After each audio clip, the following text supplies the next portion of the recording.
Tara, gawin nating special ang simpleng isda nyo.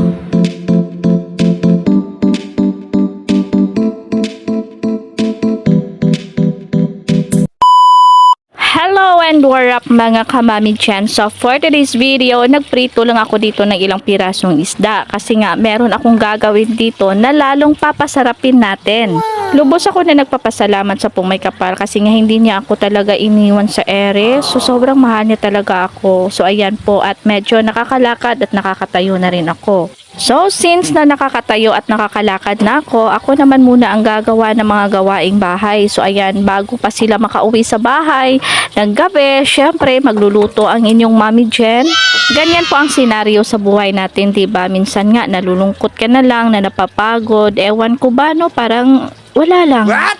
So ayan, at hinugasan ko na ang petchay kasi merong natirang petchay dito sa ref namin. Kaya sabi ko, isasahog ko ito sa niluluto ko. So ayan, nilagyan ko rin siya dyan para merong sipa ng anghang kahit papano. Kasi sa lulutuin natin, masarap talaga siya pag medyo may anghang. So na-prepare ko na lahat ng ricados at natapos ko ng prituhin ng aking isda.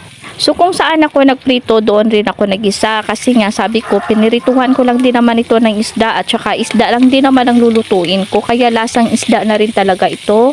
Wow! So ayan, at ginisa ko na lang ang pampaaromatic niya and then nilagay ko na rin itong aking piniritong isda and then tinakpan ko rin ito para naman kahit papano ay kumulo na siya. And then pagkatapos ng ilang minutos, kinuha ko na yung kanyang taklob, tapos nilagyan ng pampalasa, diba? Hindi ko kabalo kung anong Tagalog ng taklob mong lipat ko. So pagkalagay ko ng kanyang pampalasa, hindi ko muna hinalo kasi sabi nila mapangit daw ang lasa, char.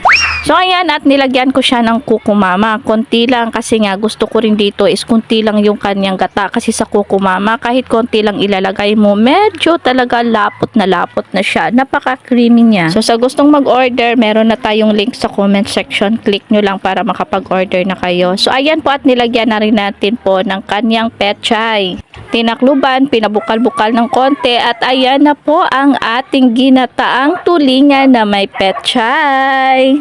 Syempre, titikman muna natin kung approve na ba yung panglasa niya kasi ang panlasa, napakasarap pa rin sa panlasa ko. Char, ano ba yan? Masarap kasi ako magluto. Char and frog. So, ayan na po, at hihanda ang